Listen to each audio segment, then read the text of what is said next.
The grocery store cashier remembered them because the father joked, "This is going to be an unforgettable Christmas." She smiled, scanning a 12-pound turkey. The kids argued about presents. The mother nervously adjusted her scarf. An ordinary family on the eve of the most magical holiday. 14 hours later, their home would be empty. Dinner table set, presents under the tree, a charred turkey in the oven. Their car would be found in a baseball stadium parking lot without a single drop of blood. For 36 years, police would search for answers. The truth was hiding in plain sight, in the house, 3 doors down. Before we dive into this story, don't forget to subscribe and hit the notification bell to stay updated on the latest cases. Christmas Eve, 1987, December 24th, 1987. Traverse City, Michigan woke up to 6 inches of fresh snow blanketing the quiet streets. Christmas lights twinkled from every porch, and the smell of pine trees drifted through the cold air. It was the kind of morning that belonged on a postcard, peaceful, festive, full of promise. At 427 Maple Drive, the Waverly family was preparing for what should have been the best day of the year. Daniel Waverly, 39 years old, stood in the kitchen pouring his second cup of coffee. He was a tall man with broad shoulders and calloused hands from years of running his auto detailing business on the edge of town. People knew him as dependable, the kind of guy who'd stay late to finish a job, who'd give you a discount if times were tough. That morning, though, he seemed distracted. His wife, Catherine, noticed.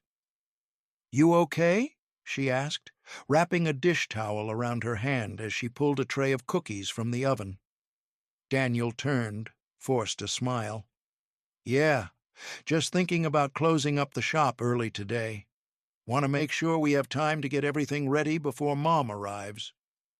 Catherine Waverly was 37, with dark hair pulled into a ponytail and reading glasses perched on her nose. She worked as a librarian at the Traverse City Public Library, a job she'd held for 12 years. She loved books, loved the quiet rhythm of stamping due dates and helping kids find stories that would change their lives. Today, though, the library was closed. Today was for family. "Emma! Lucas!" Catherine called toward the stairs. "Breakfast is ready." Footsteps thundered down the staircase. Emma, 9 years old, appeared first, blonde pigtails bouncing, still wearing her Snoopy pajamas. She clutched a piece of paper in her hand, a drawing she'd been working on for days, a picture of a dollhouse with pink curtains and tiny furniture. She'd left it on the kitchen table that morning with a note. "Dear Santa, this is what I want more than anything. Love, Emma." Right behind her came Lucas, 12, tall for his age and wearing a Michigan Wolverines sweatshirt he'd gotten for his birthday. In his pocket was his most prized possession, a signed baseball card from Kirk Gibson, the Detroit Tigers outfielder. He carried it everywhere, wrapped in a plastic sleeve to keep it safe. "Can we open one present before Grandma gets here?" Emma asked, sliding into her chair at the kitchen table. "Absolutely not," Daniel said, ruffling her hair. "You know the rules. Grandma Eleanor comes first, then presents." Lucas poured himself a glass of orange juice. "What time is she getting here?" "Around 6, Catherine said, "which gives us the whole day to get ready. After breakfast, we need to run to the store for a few last-minute things." Daniel's jaw tightened just for a second. Catherine noticed but didn't say anything. The truth was, Daniel had been on edge for 2 weeks. It started on December 10th, when he'd been working late at his auto detailing shop. Around 8:30 p.m., he'd heard glass shattering across the street. He'd stepped outside and seen 2 men smashing the window of Riverside Jewelers, grabbing trays of watches and rings, shoving them into duffel bags. They'd worked fast, maybe 90 seconds total, then jumped into a dark blue Chevy Impala and peeled out. Daniel had done what any citizen would do. He'd called 911. But he'd also done something else. He'd written down the license plate number on the back of a receipt. His memory for numbers was sharp, always had been. Years of tracking invoices and part orders had trained his brain that way. The police had shown up within minutes, taken his statement, thanked him. 2 days later, they'd arrested 2 men, brothers named Carl and Tommy Drake.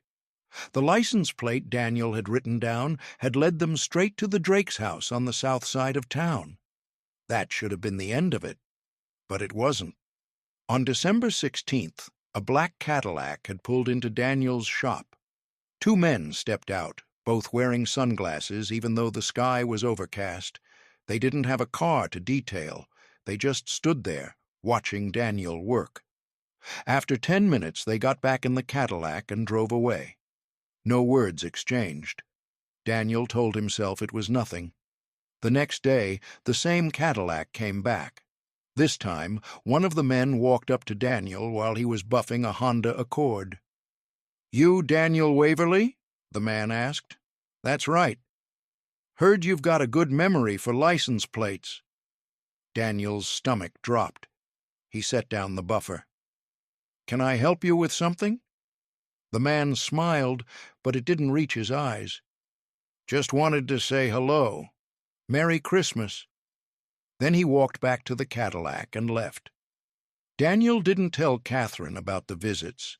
He didn't want to worry her, especially not during the holidays. But he did make a phone call. On December 23rd, the day before Christmas Eve, he'd called the office of the county prosecutor, a man named Richard Moss. Daniel had asked if the trial for the Drake brothers was still scheduled. "January 4th, Moss had told him. "We're going to need you to testify. Your identification of the vehicle is critical to our case." "Will they be in jail until then?" Daniel had asked. "They're out on bail, but they're not allowed to leave the county. Don't worry, Mr. Waverly. We'll make sure you're protected." Daniel had hung up, unconvinced. Now, sitting at the breakfast table with his family, he pushed those thoughts aside. It was Christmas Eve. He wasn't going to let fear ruin the day. The grocery store. At 4:15 p.m., the Waverly family piled into their 1985 Buick LeSabre and drove to Turner's Market on the north side of Traverse City. The parking lot was packed with last-minute shoppers, all of them scrambling to grab cranberry sauce and whipped cream and batteries for the new toys waiting under Christmas trees. Inside, the store was warm and crowded. Bing Crosby's White Christmas played over the speakers. Emma and Lucas pushed the shopping cart while Catherine read from a list. "We need butter, heavy cream, and a bag of marshmallows," she said. Daniel walked ahead, scanning the aisles. He couldn't shake the feeling that someone was watching him. He glanced over his shoulder twice, but saw only families and elderly couples. His hands felt cold despite the warmth of the store. They made their way to the checkout line. The cashier, a woman named Linda Marsh, had worked at Turner's for 18 years. She had a sharp memory for faces, and she'd seen the Waverlys in the store dozens of times. "Big dinner tonight?" Linda asked, scanning the turkey. "Tomorrow," Daniel said. "My mother-in-law's coming over." Linda smiled. "Sounds nice. You folks have a good Christmas." Daniel grinned, though his eyes looked tired. "This is going to be an unforgettable Christmas." Linda laughed. "I'm sure it will be." As she bagged the groceries, she noticed something. Daniel kept glancing toward the front entrance like he was expecting someone. His hands were tense, gripping the edge of the checkout counter. Catherine reached over and squeezed his arm gently. "You okay, hun?" Linda asked. Daniel blinked. "Yeah, just a long day." He paid in cash, $47.83, and the family headed out into the parking lot. Linda watched them through the window as they loaded the groceries into the trunk. She'd remember that later, during the police interviews. She'd remember how Daniel looked over his shoulder 3 times before getting into the car. She'd remember how Emma had dropped her mittens and Lucas had picked them up, how Catherine had kissed the top of Emma's head before buckling her seatbelt. Small moments, ordinary moments, the last moments anyone would see them alive. The neighbor. 3 doors down from the Waverleys, Robert Hendricks was living his own quiet life. He was 52 years old, a machine operator at a local factory, married with a 10-year-old daughter named Jennifer. He'd lived on Maple Drive for 8 years. He knew the neighbors, waved to them in the morning, borrowed tools from Daniel Waverley once in a while. Robert considered the Waverleys good people, quiet, friendly, never caused trouble.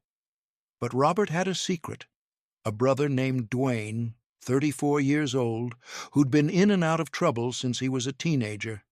Drugs, mostly, petty theft. Dwayne had been arrested 4 times. The last time, Robert had bailed him out, loaned him money, told him to get his life together. Dwayne had promised, but Robert knew better than to trust promises from addicts. On the afternoon of December 24th, Robert had been thinking about Dwayne. He hadn't heard from his brother in 2 weeks, which was unusual. Part of Robert was relieved. Part of him was worried. At 6:47 p.m., Robert was sitting in his living room watching the evening news. His wife was upstairs helping Jennifer get ready for bed. The house smelled like cinnamon rolls and hot chocolate. Then Robert saw headlights sweep across his window. He glanced outside. A dark sedan, a Cadillac maybe, was pulling up in front of the Waverley house. Robert sat up a little straighter. He didn't recognize the car. 2 men stepped out. They were dressed in dark coats and moved with purpose, walking straight to the Waverleys' front door. One of them knocked. 3 heavy, deliberate knocks. The sound echoed down the quiet street. Robert felt a prick of unease. A moment later, Daniel opened the door. Robert couldn't hear the conversation, but he could see body language. Daniel stepped halfway outside, pulling the door almost closed behind him, like he didn't want the men to see inside. The taller of the 2 men leaned in, said something. Daniel shook his head. The man's hand moved to his coat pocket. Robert saw the outline of something beneath the fabric. A gun. Robert's heart started pounding. The man said something else, and this time his voice was loud enough for Robert to hear a single word. Tomorrow. Daniel nodded slowly. His face had gone pale. The conversation lasted maybe 2 minutes. Then Daniel went back inside, closing the door. Robert could hear the faint click of the deadbolt sliding into place. The 2 men didn't leave. They stood on the porch, waiting. One of them lit a cigarette, the orange glow illuminating his face for a moment. Robert memorized the details: square jaw, scar above the left eyebrow. The cold night air seemed to press against the windows. Robert's breath fogged the glass as he watched. 10 minutes later, the Waverleys' front door opened again. This time, the whole family came out. Daniel, Catherine, Emma, and Lucas. They were dressed in their winter coats. Catherine's hand gripped Emma's tightly. Lucas walked close to his father, his shoulders hunched. They got into the Buick. One of the men from the Cadillac opened the back door of the Waverleys' car and climbed into the back seat, sliding in next to the children. The other man got back into the Cadillac. Robert's stomach turned. That wasn't right. That wasn't normal. The Buick pulled out of the driveway, followed closely by the Cadillac. Robert watched until both cars disappeared down Maple Drive, their taillights fading into the snowy night. He should have called the police. He knew that. Every instinct screamed at him to pick up the phone. But then the Cadillac had passed under a streetlight, and Robert had gotten a clear look at the man in the passenger seat. It was Dwayne, his little brother. Robert stood frozen at the window, his mind racing. If he called the police, Dwayne would go to prison. If Dwayne went to prison, the people he was working for, whoever they were, might come after Robert's family. Jennifer. his wife. He made a choice. He turned away from the window, went upstairs, and didn't say a word. The empty house. Christmas morning, 1987. Eleanor Grant, Catherine Waverley's mother, pulled up to 427 Maple Drive at 10:15 a.m. She was 71 years old, a retired schoolteacher who lived alone in a small house on the other side of Traverse City. She'd been looking forward to this day for weeks, spending Christmas with her daughter, son-in-law, and grandchildren. Eleanor grabbed the bag of wrapped presents from her passenger seat and walked up to the front door. She knocked. No answer. She knocked again. Still nothing. That was strange. Catherine had told her to come at 10. Eleanor tried the doorknob, unlocked. She pushed the door open. "Hello, Catherine? Daniel?" Silence. Eleanor stepped inside. The house was warm. The Christmas tree stood in the corner of the living room, lights still blinking. Presents were piled underneath, unopened. The dining room table was set for 5 people. Plates, silverware, napkins folded into little triangles the way Catherine always did. Eleanor walked into the kitchen. The oven was on. She opened it and recoiled from the smell. Inside was a turkey, charred black, the skin cracked and smoking faintly. Eleanor shut off the oven, her hands trembling. On the kitchen table she saw Emma's drawing of the dollhouse, the crayons still scattered around it. "Catherine!" She walked upstairs, checking the bedrooms. Emma's room was neat, her stuffed animals lined up on the bed. Lucas's room had posters of baseball players on the walls, his Kirk Gibson card sitting on the nightstand in its plastic sleeve. Everything looked normal, except no one was home. Eleanor stood in the living room, her heart pounding. Something was very, very wrong.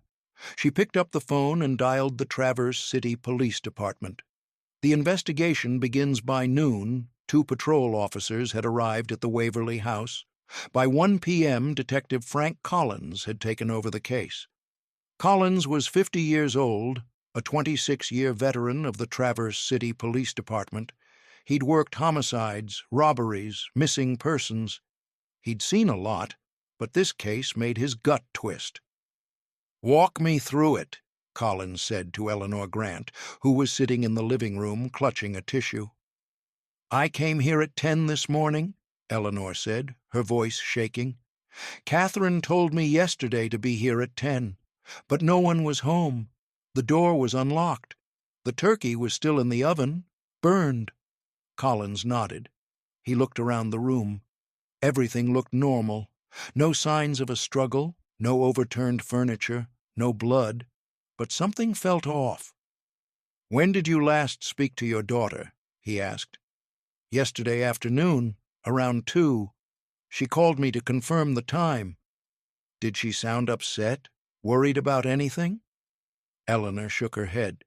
"No, she sounded happy, excited." Collins made a note. He turned to one of the officers.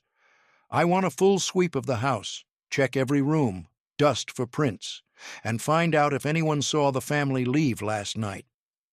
Over the next 6 hours, the police worked methodically. They interviewed neighbors. They checked the garage. Daniel's car was gone.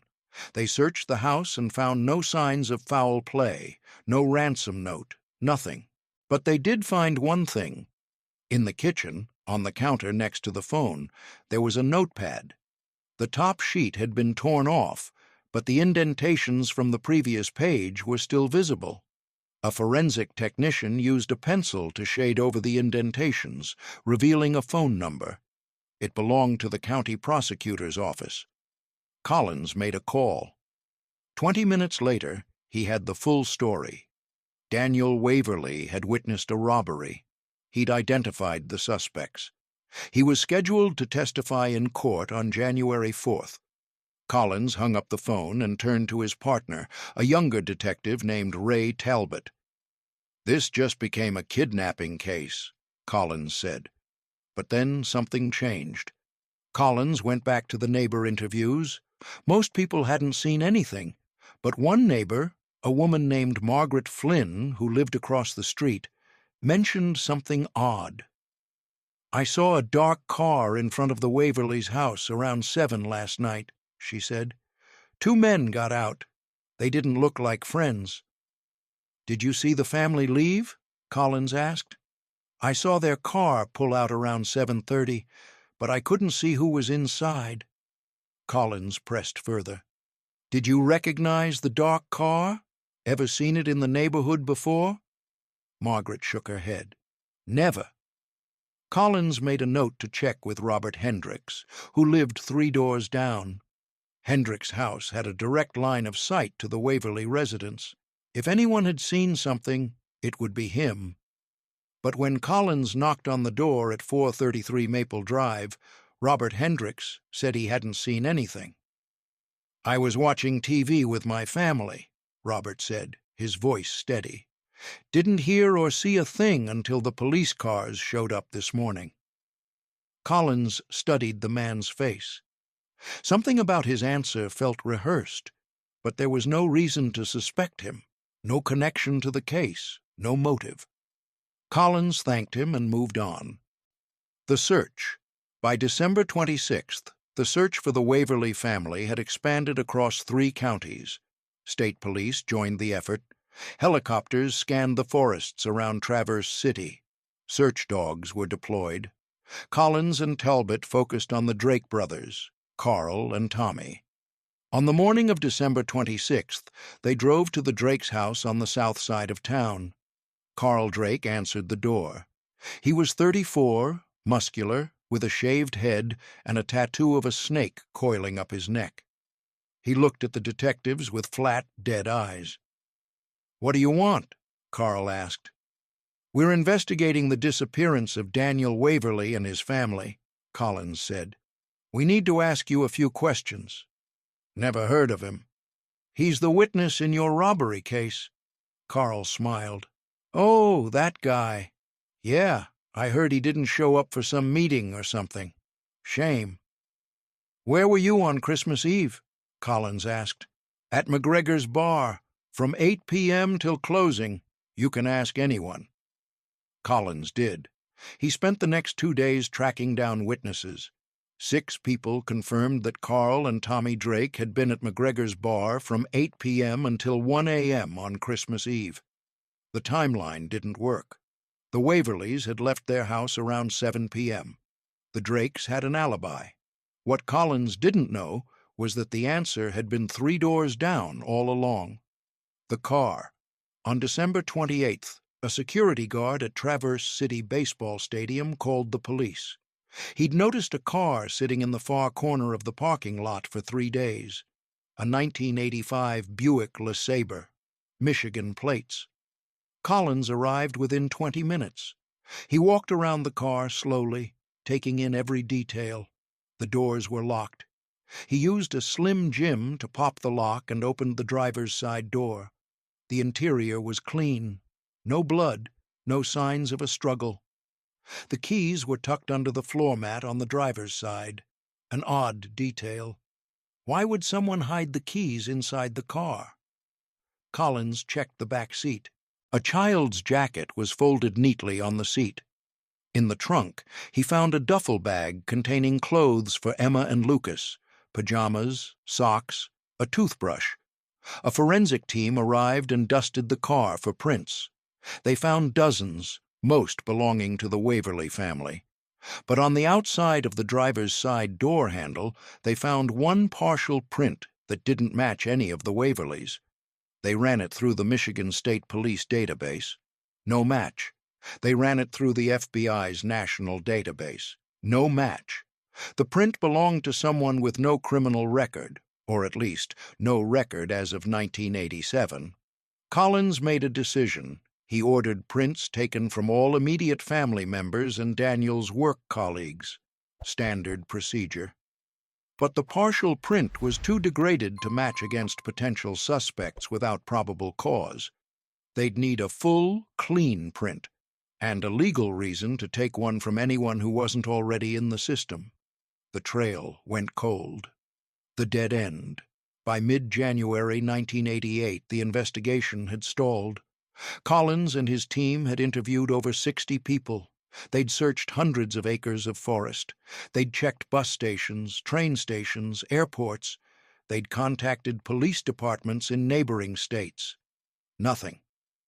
The Drake brothers remained the primary suspects, but without physical evidence linking them to the disappearance, the prosecutor couldn't charge them. The robbery case against the Drakes fell apart without Daniel's testimony. The charges were dropped. On February 12, 1988, the Waverly case was officially classified as cold. Collins sat in his office that night, staring at the case file. He'd failed. He knew it. Somewhere out there, Daniel, Catherine, Emma, and Lucas were either being held captive or were already dead, and he couldn't find them. He made a note in his personal notebook, something he didn't include in the official file. High probability the family was murdered. Perpetrator likely someone known to Daniel. Check known associates. Review neighbor statements again. He underlined neighbor statements twice, but he never got the chance to follow up. Other cases piled on. Budgets tightened. The Waverly file went into a box with dozens of other cold cases. 3 doors down, Robert Hendricks lay awake at night, staring at the ceiling, knowing what he'd seen. The years pass. Eleanor Grant organized a candlelight vigil on the anniversary of the disappearance.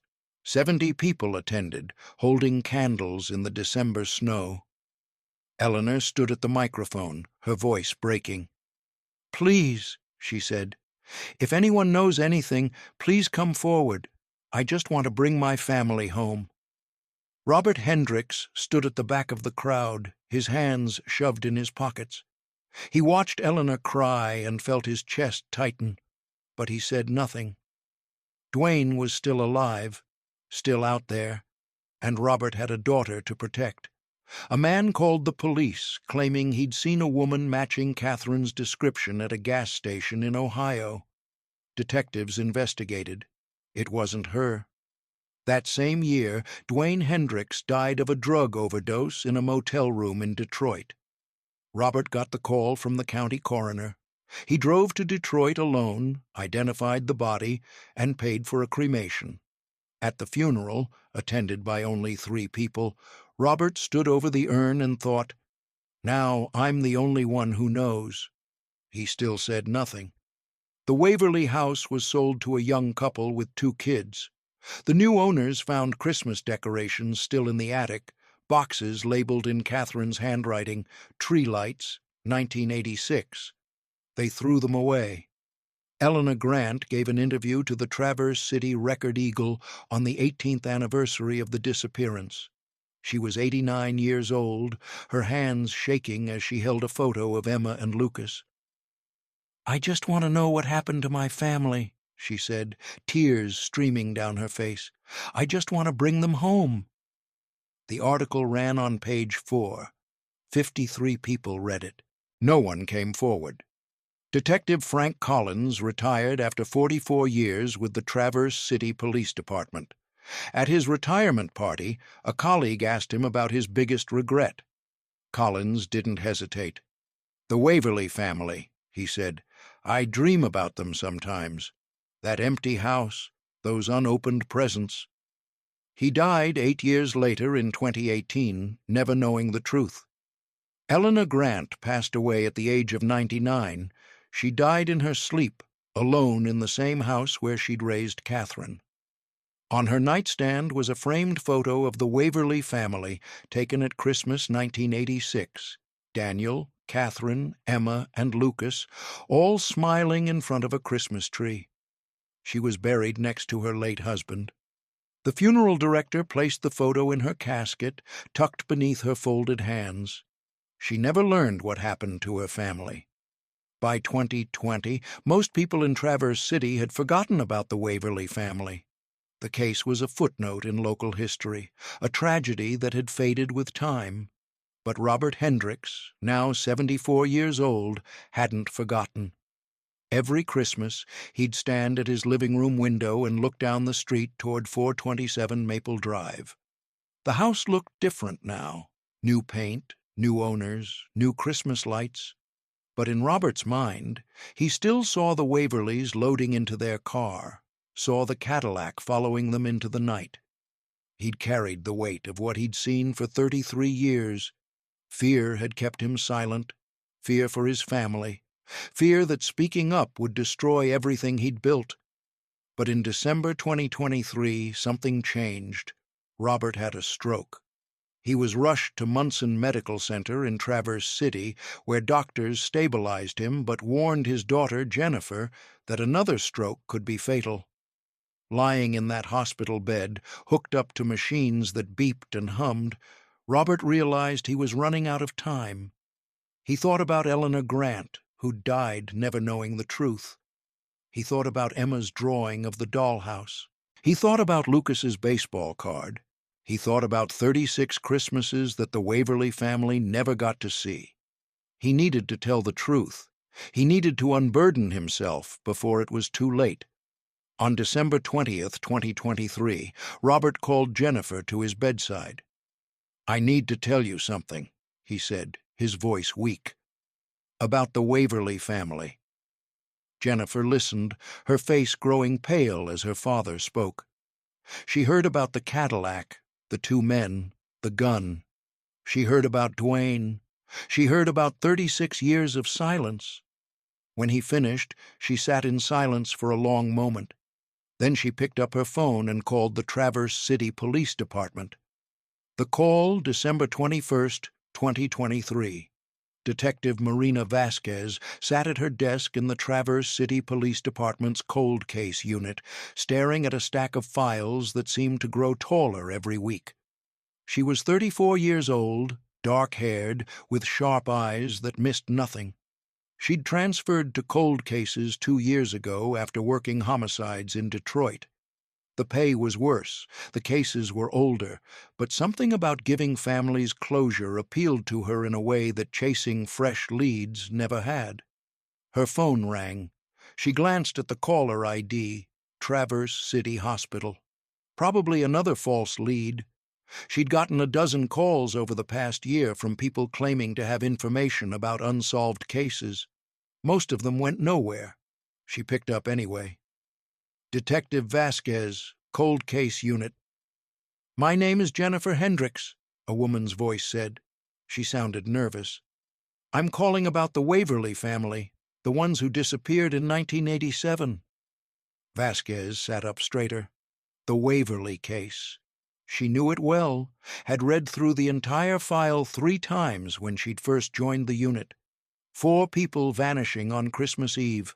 No bodies, no ransom demands, no resolution. It was the kind of case that haunted detectives for decades. "Go on," Vasquez said. "My father, Robert Hendricks, he saw what happened the night they disappeared. He's been keeping it secret for 36 years. But he had a stroke, and he's afraid he's going to die without telling the truth." Vasquez grabbed a pen. "Where are you now?" "Munson Medical Center, room 412. "I'll be there in 15 minutes. Vasquez walked into the hospital room to find an elderly man propped up in bed, his face pale and drawn. Oxygen tubes ran beneath his nose. His daughter sat beside him, holding his hand. Robert Hendricks looked at Vasquez with watery eyes. "You're the detective?" "I am," Vasquez said, pulling up a chair. "Your daughter says you have information about the Waverly family." Robert nodded slowly. "I've kept quiet for 36 years, been eating at me every day since." His voice was weak but steady. "I saw them get taken, saw who did it." Vasquez pulled out her notebook. "Start from the beginning." Robert told her everything. The black Cadillac, the 2 men knocking on the door, the gun he'd seen outlined beneath one man's coat, the way Daniel Waverly had looked, pale, terrified, the family loading into their car with one of the men climbing into the back seat, the Cadillac following them down Maple Drive, And then he told her the part that had kept him silent for 36 years. "One of the men in that Cadillac was my brother, Dwayne Hendricks." Vasquez wrote the name down. "Where is he now?" "Dead. Overdose in 1995. "Did you tell the police any of this back in 1987? Robert's eyes filled with tears. "No, I was scared. Scared they'd come after my family. Scared my brother would go to prison. I made the wrong choice. I know that. But I was a coward." Vasquez studied him for a moment. This man had carried this secret for 36 years. The weight of it had carved lines into his face. "Do you know who the other men were?" she asked. "No, but I'd recognize them if I saw them again, especially the one who knocked on the door. Had a scar above his left eyebrow." That detail sent a chill down Vasquez's spine. In the original case file, there were notes about the Drake brothers. Carl Drake, the older brother, had a scar above his left eyebrow from a bar fight in his 20s. "Did your brother ever tell you what happened that night?" Vasquez asked. Robert shook his head. "We didn't talk much after that. I was too afraid to ask. Part of me didn't want to know." Vasquez closed her notebook. "Mr. Hendricks, I need you to give a formal statement, and I need you to be prepared. This is going to open up a lot of old wounds." Robert nodded. "I'm ready. I should have done this 36 years ago." The fingerprint.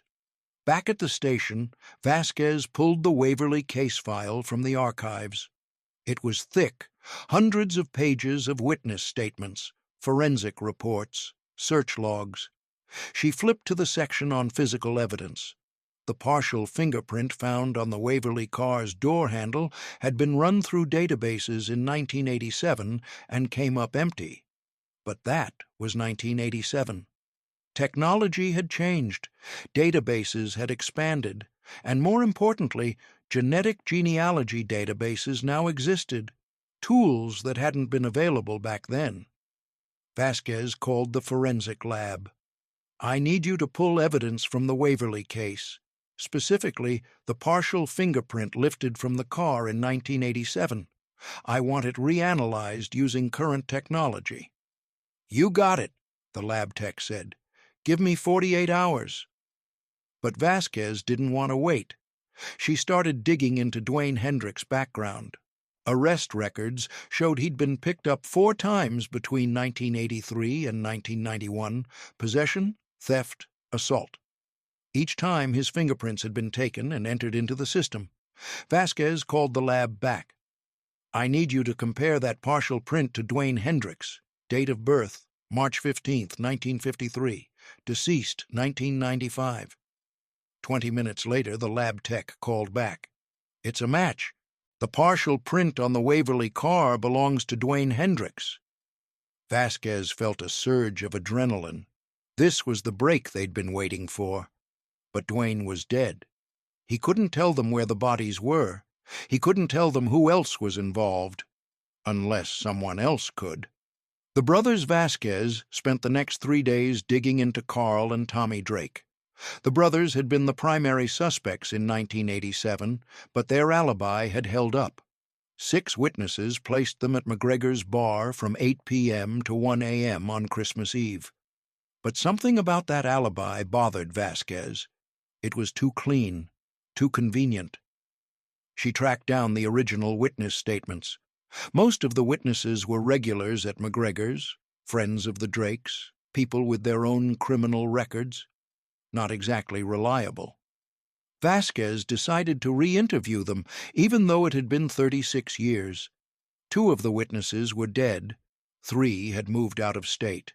But one, a man named Jerry Kowalski, still lived in Traverse City. Vasquez knocked on his door on a cold December morning. Jerry was 71 now, gray-haired and hunched from years of working construction. He answered the door with a cigarette hanging from his lips. "Jerry Kowalski?" Vasquez asked, showing her badge. "Yeah. What's this about?" "The Waverly case. You gave a statement in 1987 saying Carl and Tommy Drake were at McGregor's bar on Christmas Eve." Jerry's face went pale. That was a long time ago. I need to know if your statement was accurate. Jerry was quiet for a long moment. Then he sighed. You got to understand, the Drakes weren't people you said no to. They asked me to cover for them. I covered. Vasquez felt her pulse quicken. So they weren't at the bar that night? They were there, but not the whole time. They left around 7, came back around 9:30. Told me and a few others to say they'd been there all night. Why didn't you tell the police the truth? Jerry looked at her like she was crazy. Because I wanted to keep breathing. Carl Drake put a guy in the hospital once just for looking at him wrong. You think I was going to snitch? Vasquez made a note. Are you willing to give an official statement now? Jerry hesitated, then nodded. Yeah. Carl's dead, right? Tommy, too? Both dead. Then yeah, I'll talk. The wife. With Jerry's statement, Vasquez now had evidence that the Drake brothers' alibi was fabricated, but she still needed to know what had happened to the Waverly family. Carl Drake had died in prison in 2001, serving time for armed robbery. Tommy Drake had been killed in a shooting in 2008. Both men took their secrets to the grave. But Vasquez found something interesting in Carl Drake's records. He'd been married once, from 1985 to 1992. His ex-wife's name was Cynthia Drake, now Cynthia Pruitt. She'd remarried after the divorce and moved to Ohio. Vasquez tracked her down to a nursing home in Columbus. On December 28th, she drove the 4 hours to Ohio and walked into the Shady Pines Assisted Living Facility. Cynthia Pruitt was 65 years old, thin and frail, with silver hair pulled into a bun. She sat in a wheelchair near a window, staring out at the gray winter sky. Mrs. Pruitt, Vasquez said gently. My name is Detective Marina Vasquez. I'm from the Traverse City Police Department. I'd like to ask you about your ex-husband, Carl Drake.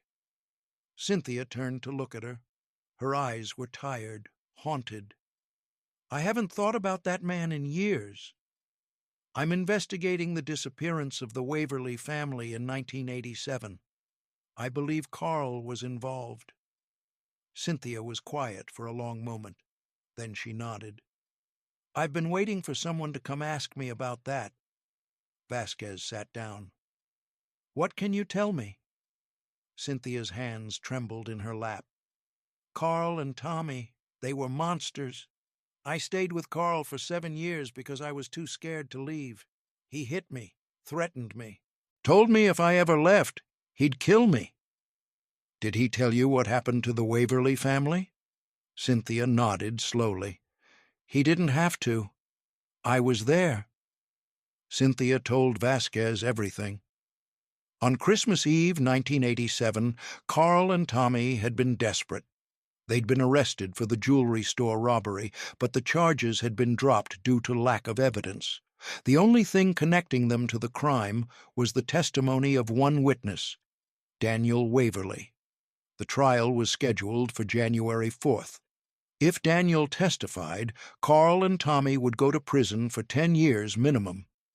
Carl decided the problem needed to be eliminated. He reached out to Dwayne Hendricks, a low-level drug dealer who owed him money. Carl told Dwayne he'd forgive the debt if Dwayne helped with a job. Dwayne agreed.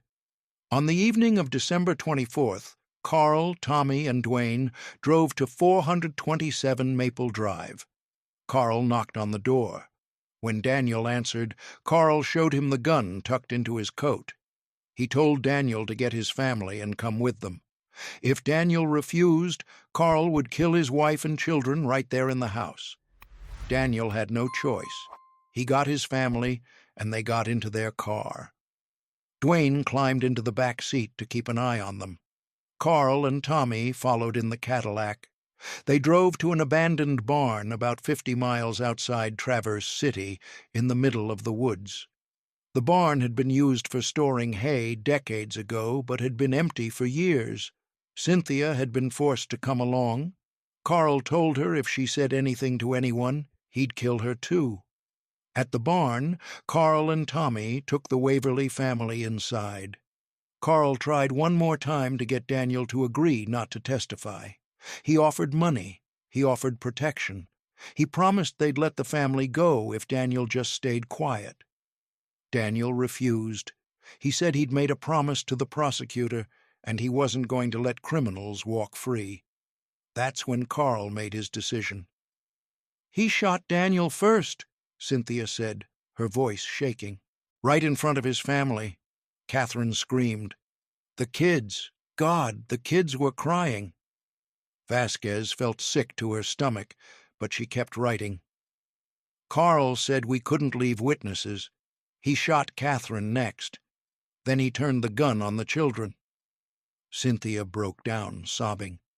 "I begged him to stop. I got on my knees and begged. But he didn't listen. He killed them both. Emma and Lucas, 9 and 12 years old." Vasquez's hand was shaking as she wrote. "What happened to the bodies?" "We buried them in the woods near the barn, about 200 yards east. Carl and Tommy dug the graves, 4 separate holes. I helped cover them up. I didn't want to, but Carl held the gun to my head and told me to do it." "And the car?" "Carl drove it to the baseball stadium and left it there. He wiped it down, but Dwayne had touched the door handle before they left. Carl was furious about that." Vasquez looked up. "Why didn't you go to the police?" Cynthia's eyes filled with tears. "Because I was terrified. Carl told me if I ever said a word, he'd kill me and make it look like an accident. I believed him. I lived with that fear every day until I finally left him in 1992. Even after he went to prison, I was scared. Scared Tommy would come after me. Scared someone else would. And now? Now they're all dead. Carl, Tommy, Dwayne. I'm 65 years old and I'm dying of cancer. I've got maybe 6 months left. I don't want to die carrying this secret." Vasquez closed her notebook. "Mrs. Pruitt, I need you to show us where the barn is. Can you do that?" Cynthia nodded. "I can draw you a map. I remember exactly where it was. The search, January 3rd, 2024. A team of forensic investigators, cadaver dogs, and police officers gathered at the edge of a dense forest 50 miles northeast of Traverse City. Cynthia had provided a hand-drawn map showing the location of the old barn and the approximate location of the graves. Vasquez stood next to the search coordinator, watching as the dogs moved through the underbrush. The air was cold, the ground frozen. Snow crunched beneath their boots. After 2 hours, one of the dogs alerted near a cluster of oak trees about 200 yards from the barn's remains. The handler called Vasquez over. "We've got something." The excavation team moved in carefully, using shovels and brushes to remove layers of frozen soil. 30 minutes later, they uncovered bones. Human bones. Over the next 4 hours, they found 4 separate graves, exactly as Cynthia had described. The remains were in poor condition after 36 years in the ground, but forensic experts were confident they could make identifications. Vasquez stood at the edge of the excavation site, watching as the remains were carefully removed and placed into evidence bags. She thought about Eleanor Grant, who'd spent 18 years searching for answers before dying without ever knowing the truth. She thought about Detective Frank Collins, who'd carried the weight of this unsolved case to his grave.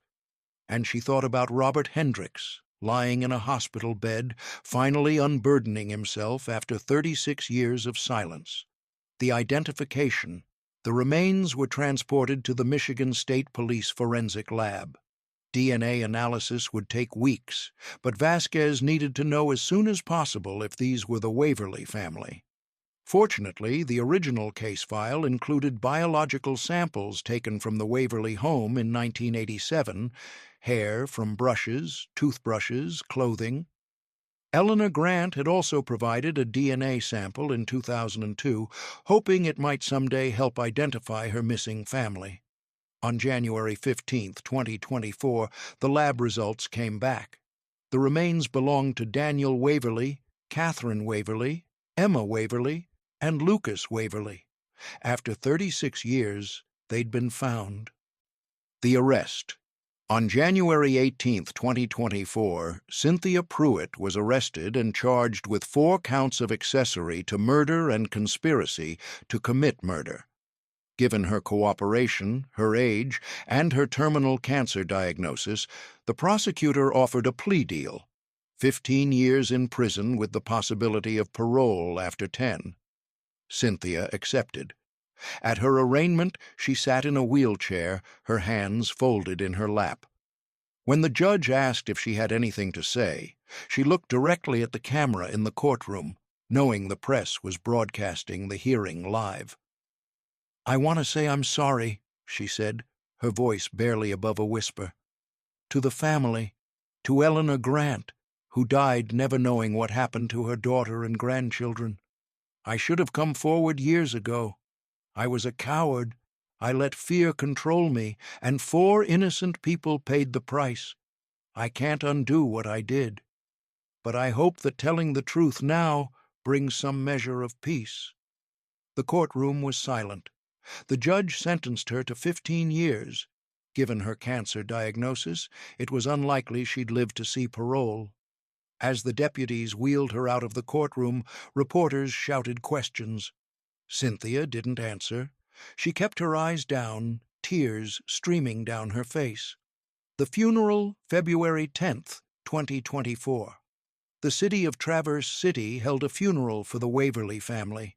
The remains were cremated and placed in 4 urns: Daniel, Catherine, Emma, and Lucas. The service was held at St. Francis Catholic Church, the same church where Daniel and Catherine had been married in 1973.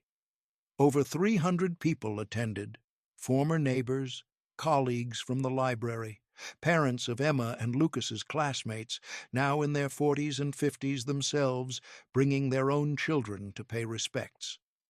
Detective Marina Vasquez sat in the back row, watching as the priest spoke about loss and redemption and the long road to justice. Robert Hendricks was there too, in a wheelchair pushed by his daughter Jennifer. He'd been released from the hospital 2 weeks earlier, still weak but determined to attend. When the priest asked if anyone wanted to speak, Robert raised his hand. Jennifer wheeled him to the front of the church. Robert gripped the edges of his wheelchair and looked out at the crowd. "My name is Robert Hendricks," he said, his voice shaking. "I lived 3 doors down from the Waverleys. I saw them get taken on Christmas Eve, 1987. And I didn't say anything." The church was silent. "I told myself I was protecting my family, that if I spoke up we'd be in danger. But the truth is, I was protecting myself. I was a coward. And because of my silence, Eleanor Grant died without ever knowing what happened to her daughter and grandchildren. Detective Collins died without ever solving his case. And the Waverly family spent 36 years buried in an unmarked grave." Robert's voice broke. "I can't undo what I did. I can't bring them back. But I want their family, whoever's left, to know that I'm sorry. I'm so, so sorry." He lowered his head, tears streaming down his face. Jennifer wheeled him back to his seat. When the service ended, people filed past the urns, leaving flowers and notes. One note, written in a child's handwriting, read, "For Emma and Lucas. I hope you're playing baseball in heaven."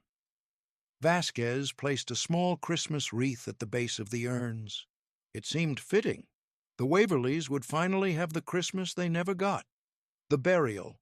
The Waverly family was buried together in Oakwood Cemetery, in a plot next to Eleanor Grant's grave.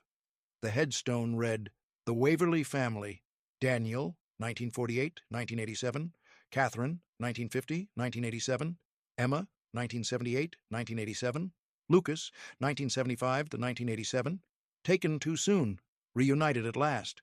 At the graveside service, a small group gathered: Detective Vasquez, Robert and Jennifer Hendricks, a few distant relatives who'd driven in from out of state, and a handful of reporters. As the urns were lowered into the ground, a little girl, Jennifer's granddaughter, age 7, stepped forward and placed a drawing on top of one of the urns. It was a picture of a dollhouse with pink curtains. "My mom told me Emma wanted one of these," the little girl said, "so I drew her one." Vasquez wiped tears from her eyes. When the service ended and the crowd dispersed, Vasquez stayed behind. She stood at the grave for a long time, thinking about the case that had consumed her life for the past 2 months. She thought about how close the truth had been all along, just 3 doors down from where the Waverleys had lived. She thought about the power of fear and how it could make good people do terrible things, or, in Robert's case, do nothing at all. But she also thought about courage, the courage it took for Robert to finally speak up, knowing he'd be judged for his decades of silence. The courage it took for Cynthia to confess, even though it meant spending her final months in prison. Justice, Vasquez realized, was never simple. It was messy and complicated and often came too late. But it was still worth fighting for. Epilogue, 6 months later, August 2024. Detective Marina Vasquez received a letter in the mail. The return address was a prison in Ohio. She opened it carefully. "Dear Detective Vasquez, I'm writing to let you know that I passed away on August 12th. By the time you read this, I'll be gone. The cancer finally caught up with me. I wanted to thank you for giving me the chance to tell the truth. I know it doesn't erase what I did. I know I'll never be forgiven by the people I hurt. But at least I got to do one right thing before I died. I hope the Waverly family is at peace, and I hope, someday, Eleanor Grant can forgive me." Cynthia Pruitt Vasquez set the letter down and stared out the window. Cynthia had died in prison, just as everyone had expected, but she'd kept her word. She'd told the truth. That same week, Vasquez received a second letter. This one was from Jennifer Hendricks. "Dear Detective Vasquez, my father passed away last night. He went peacefully in his sleep. In his final days, he kept saying he was grateful he'd gotten to tell the truth before he died. He said it was the only way he could face Eleanor Grant in the next life. Thank you for giving him that chance." Jennifer Vasquez folded the letter and placed it in the Waverly case file. Then she closed the file and put it back on the shelf. The case was finally closed. On Christmas Eve 2024, Vasquez drove to Oakwood Cemetery. She brought a wreath, the same kind she'd brought to the funeral. She placed it on the Waverly family's grave and stood there for a moment, listening to the wind rustle through the trees. "Merry Christmas," she said quietly. Then she turned and walked back to her car, leaving the family to rest in peace at last.